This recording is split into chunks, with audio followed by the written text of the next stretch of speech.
तो दोस्तों, एक और नया दिन और मैं बलजीत परमार हाजिर हूँ एक नई कहानी, एक नया किस्सा लेकर।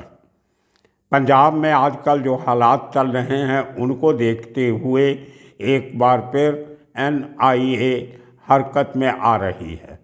अमृतसर में जो कांड हुआ उसकी इंक्वायरी लगता है पंजाब पुलिस जल्दी NIA के हवाले कर देगी। हालांकि सुधीर सूरी के परिवार ने CBI जांच की मांग की है, लेकिन सरकार ये केस NIA को क्यों देना चाहता है, इसके पीछे एक कारण है। दूसरी तरफ अमृतसर में हंगामा हो रहा है। रेलवे ट्रैक पे लोग बैठे हैं। एक मृतक को शहीद का दर्जा देने की मांग की जा रही है। दूसरी तरफ दुबई से आए हुए एक नौजवान जो पंजाब में वापस आके वारिस पंजाब दे नाम की एक संस्था खड़ी करता है और कहा जाता है कि उसकी छवि, उसका बोलने का तरीका लेट संत जरनैल सिंह भिंडरांवाले से बहुत मिलता है। एक नई शख्सियत, एक नई पर्सनालिटी पंजाब में खड़ी होती है। हज़ारों की गिनती में यंगस्टर उसके साथ जुड़ने लगते हैं और आज उसको भी एक गांव में नज़रबंद कर दिया गया पिछले 3-4 घंटे से। पुलिस का सख्त पैरा वहां पे लगा दिया गया और उस शख्स को उस घर से बाहर नहीं निकलने दिया जा रहा। और इस सब के बीच में मुझे याद आता है जसपाल भट्टी, पंजाब के एक बहुत उम्दा आर्टिस्ट थे, हिंदुस्तान के बड़े आर्टिस्ट थे। उनकी जो कॉमेडी थी उसमें बहुत सारा सामाजिक यथार्थ छिपा होता था, सोशल रियलिटीज़, सोशल कमेंट्स, और उस शख्स की हिंदुस्तान की समस्याओं की नब्ज़ पकड़ने की जो महारत थी वो आज मुझे याद आ रही है। जब सब कुछ गड़बड़ होता था तो जसपाल भट्टी कहते थे माहौल ठीक ठाक है। कुछ इसी किस्म की बोली हमारे पंजाब के मुख्यमंत्री भगवंत सिंह मान बोल रहे हैं। जब से ये सरकार बनी है, खून खराबा, जद्दोजहद, मोर्चे, बंद, ट्रैफिक का रोकना, रेलवे ट्रैक्स का बंद करना, मज़ाहरे मंत्रियों के घर के बाहर, मुख्यमंत्री के अपने घर के बाहर, कभी टीचर्स का मोर्चा, कभी हेल्थ वर्कर का मोर्चा, कभी उनके मंत्री रिश्वत में पकड़े जाते हैं, लेकिन मान साहब कह देते हैं माहौल ठीक ठाक है, पुलिस अपना काम कर रही है, मुलजिम को पकड़ लिया गया है, कानून अपना काम करेगा। ये वो दकियानूसी स्टेटमेंट्स हैं जो हम सैकड़ों सालों से सुनते आ रहे हैं। अंग्रेज़ों के टाइम पे भी यही कहा जाता था, आज भी वही कहा जा रहा है। फिर जसपाल भट्टी याद आता है, माहौल ठीक ठाक है। आज से 5 महीने पहले मूसा गांव के पास, जवाहर के पास, हिंदुस्तान के एक बड़े सिंगर को बेरहमी से मार दिया जाता है। भगवंत मान कहते हैं माहौल ठीक ठाक है।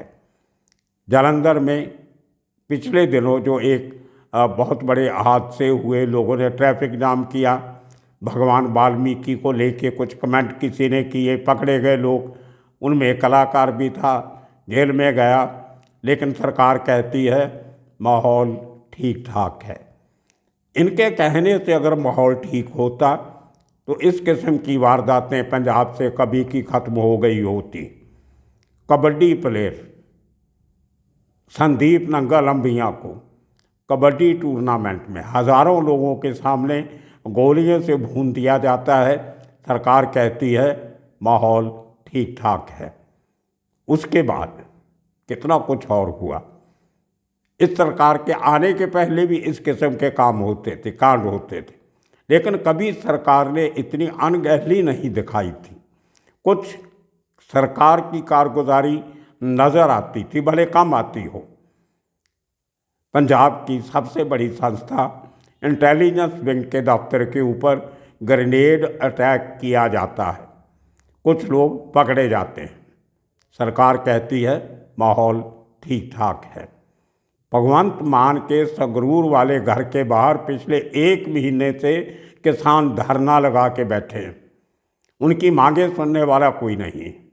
भगवंत मान के पास हिमाचल प्रदेश में और गुजरात में इलेक्शन के लिए आप पार्टी का प्रचार करना ज़्यादा इम्पोर्टेंट है, क्योंकि उनको पंजाब की चिंता नहीं है।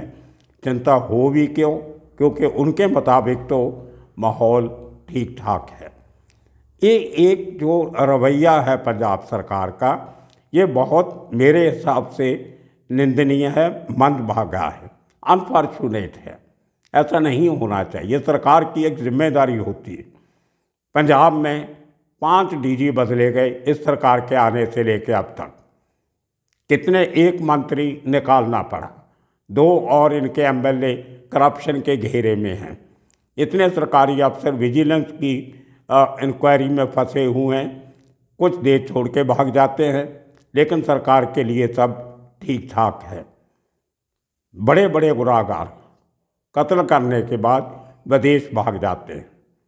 लॉरेंस बिश्नोई का भाई और उसका भतीजा देश छोड़ के चले जाते हैं, मूसेवाला केस में इन्वॉल्व थे। उसके बाद दूसरे लोग लखबीर लंडा, हरी के अरिंदा, बड़े जिनका नाम बड़े अतवादी गुटों के साथ मिलने होने के इल्ज़ाम सरकार लगाती है, लेकिन वो देश छोड़ के भाग जाते हैं।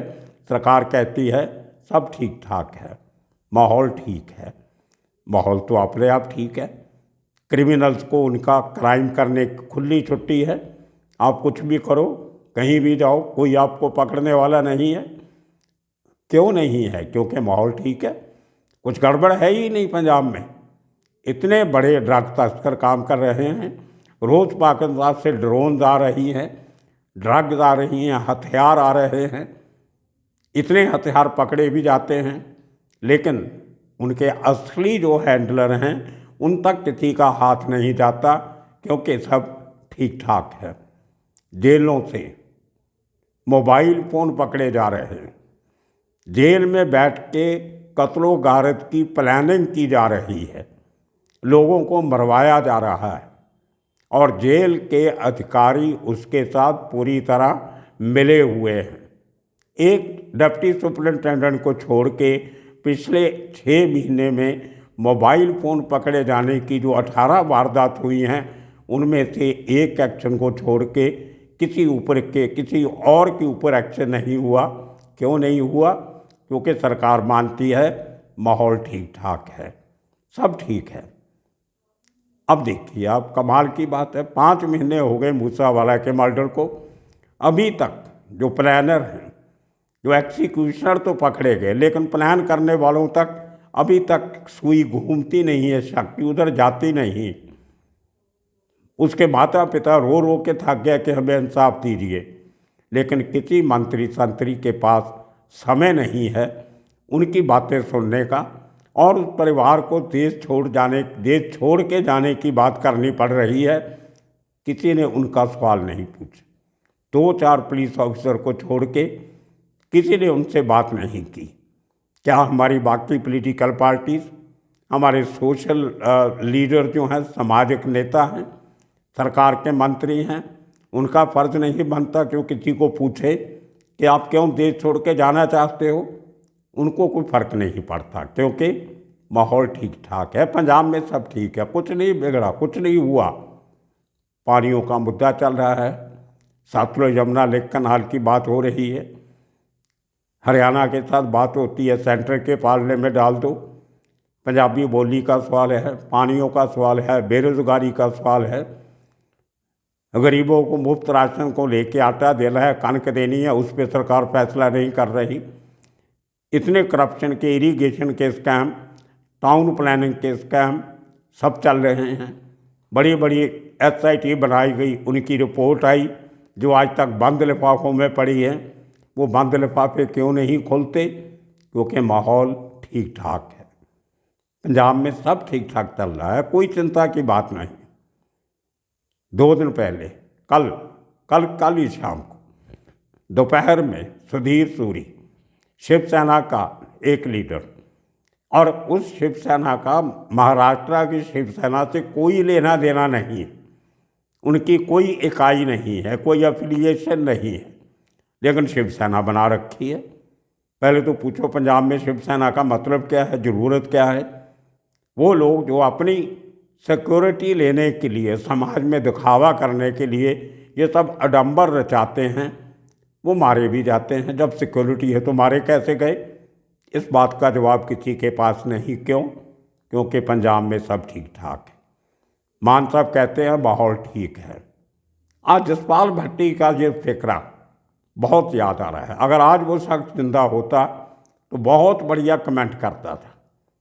पूरे पंजाब में वो आदमी नारे लेके, प्ले कार्ड लेके एक ड्रामा बनाता, एक टेली सीरियल बनाता, उसका फिर नाम रखता माहौल ठीक ठाक है। शायद उसने फिल्म भी इस नाम की एक बनाई थी। जिस दिन अमृतसर में सूरी का कांड होता है दिन में, उसी दिन शाम को अटारी रोड पे एक NRI परिवार की शादी होती है, मैरिज पैलेस में। उस शादी में एक ठेकेदार शराब का आ जाता है अपने आदमी लेके, और इतराज़ करता है कि उस शादी में जो शराब दी जा रही है वो उसके ठेके से क्यों नहीं खरीदी गई, उसके इलाके के बाहर से ठेके से क्यों लेके आए, और वहाँ पे गोलियाँ चल जाती हैं। कमाल है, ये कहाँ का लॉ एंड ऑर्डर है, ये कहाँ का कानून व्यवस्था है। शादी में अगर आपसे शराब नहीं की अपील खरीदी गई तो आप जाके मंडप में जाके गोलियां चला दोगे क्या? लेकिन सरकार को कुछ बुरा नहीं लगता, क्योंकि उसका मानना है सब ठीक ठाक है। कमाल की बात है। गुजरात में मान साहब घूम रहे हैं, पंजाब में कत्ल हो रहे हैं, लोग आपस में गोलियां चला रहे हैं, मर रहे हैं, उनको कोई चिंता नहीं। कभी गुजरात में प्रेस कॉन्फ्रेंस, आज भी उनका बयान आया गुजरात से, कहीं से किसी वहाँ के एक सवाल ने सवाल पूछा कि पंजाब में इतना बड़ा संकट चल रहा है, एक बड़ा लीडर मारा गया, शादी के मैरिज पैलेस में गोलियां चल गई, ट्रेन रोकी हुई हैं, पंजाब बंद का ऐलान हो गया है, किसानों ने मोर्चे लगा रखे हैं, कई शहरों में ट्रैफिक जाम करके रखा हुआ है, आपका इसके बारे में क्या कहना है? मान साहब कहते हैं बस हमने आरोपी पकड़ लिया, हथियार पकड़ लिया, सब ठीक ठाक है। तो मान साहब को अगर सब ठीक ठाक लगता है तो मुझे लगता है कि हमें भी आपको सबको मान लेना चाहिए, मान की बात मान लेनी चाहिए। हो सकता है पंजाब में सब ठीक ठाक हो। और उसके बाद शादी के उस NRI जो आए थे, वो उनका पहला बयान आता है कि वो हमेशा के लिए पंजाब छोड़ के वापस जा रहे हैं। पहले तो साल में 1-2 बार आते थे, किसी मैरिज सेरेमनी के लिए, रिश्तेदारों को मिलने के लिए, अमृतसर साहिब की यात्रा करने के लिए, जो दुर्गाना मंदिर की यात्रा के लिए, लेकिन आगे से वो कभी पंजाब नहीं आएंगे। क्यों नहीं आएंगे? क्योंकि पंजाब में माहौल ठीक ठाक है। अगर ऐसा ही माहौल रहा तो जो आदमी एक जाएगा बाहर, वो वापस कभी नहीं आएगा। ऐसा ऐसा हमें भी समझाने लगी है कि पंजाब का यूथ, पंजाब का वो शख्स जिसने 4 पैसे अपनी मेहनत से, ईमानदारी से कमाए थे, अपनी ज़मीन जायदाद बेच के कुछ काम करना चाहता था, उसको पुरानी सरकारों की करप्शन ने काम नहीं करने दिए। हर काम में रिश्वत का हिस्सा मांगा जाता था, जो नहीं मांगता था उसका काम नहीं होने देते थे। तो वो लोग कहाँ जाएं? पंजाब के बाहर हिंदुस्तान की दूसरे सूबों में 1984 के बाद हालात ख़राब हुए, वहाँ पे पंजाबी नहीं जाना चाहते, क्योंकि उनको वहाँ पे सेफ्टी नहीं मिलती। और अब जब पंजाब में ही उनको सेफ्टी सिक्योरिटी नहीं मिलेगी तो बाहर नहीं जाएंगे तो कहाँ जाएंगे? क्यों जाएंगे? क्योंकि पंजाब में माहौल ठीक ठाक है। ये हमारे मुख्यमंत्री कहते हैं। वो लोग पुलिस के वो ऑफिसर, ख़ास तौर पे CI स्टाफ के ऑफिसर, जो 90% ऑफिसर ऐसे हैं जो किसी ना किसी तरह से क्राइम वर्ल्ड से जुड़े हुए हैं, गैंगस्टर से रिश्ते बना के रखे हैं, उनको सोर्सेज बनाने के बहाने के नीचे। गैंगस्टर का गुर्गा उनका दोस्त, दोस्त क्यों?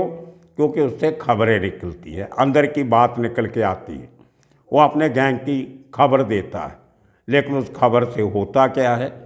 उनकी मिलीभगत से आम लोगों के ऊपर हमले किए जाते हैं। गैंगस्टर का फ़ोन पुलिस रिकॉर्ड करती है और जिस आदमी से फिरौती मांगी जाती है उसको बुला के उससे पैसा लिया जाता है कि अगर तुमने गैंगस्टर को पैसा नहीं दिया तो तेरी जान खतरे में है। उनका मंडवाली करवाते हैं और जो नहीं उनकी बात मानता उनके ऊपर अटैक करवा दिया जाता है। मैं अभी आने वाले 1-2 दिनों में पहले एक हमने वीडियो बनाया था धूरी का, जहाँ पे पुलिस ने आज तक FIR नहीं लिखी। उस 2 बहन भाई का क्या हाल हुआ मैं आपको तस्वीरों के साथ दिखाऊंगा, लेकिन भगवंत मान जी को जाके पूछिए, वो कहेंगे सब ठीक ठाक है। तो आज के इस एपिसोड में इसी आशा के साथ कि काश हमारा पंजाब ठीक ठाक रहे, भगवंत मान जी को कुछ अकल आए, कुछ उनका ध्यान पंजाब की तरफ आए। गुजरात घूमना, हिमाचल घूमना, दिल्ली घूमना छोड़ दें। दिल्ली में बैठ के दिल्ली के गवर्नर से इशू खड़े कर रहे हैं। पंजाब में आके पंजाब के हालात नहीं देखते, पंजाब में क्या हो रहा है। वो चीफ मिनिस्टर पंजाब के हैं या दिल्ली के हैं या हिमाचल के हैं या गुजरात के हैं, कहाँ के हैं शायद पता भी नहीं होगा उनको। याद करवाना पड़ेगा लोगों को, लेकिन याद करवाने की ज़रूरत भी क्या है। मान साहब तो फिर कह देंगे माहौल ठीक ठाक है। तो आने वाले दिनों में नया एपिसोड, नई कहानी किस्सा लेके फिर हाजिर होंगे। तब तक के लिए आप सबका शुक्रिया, धन्यवाद।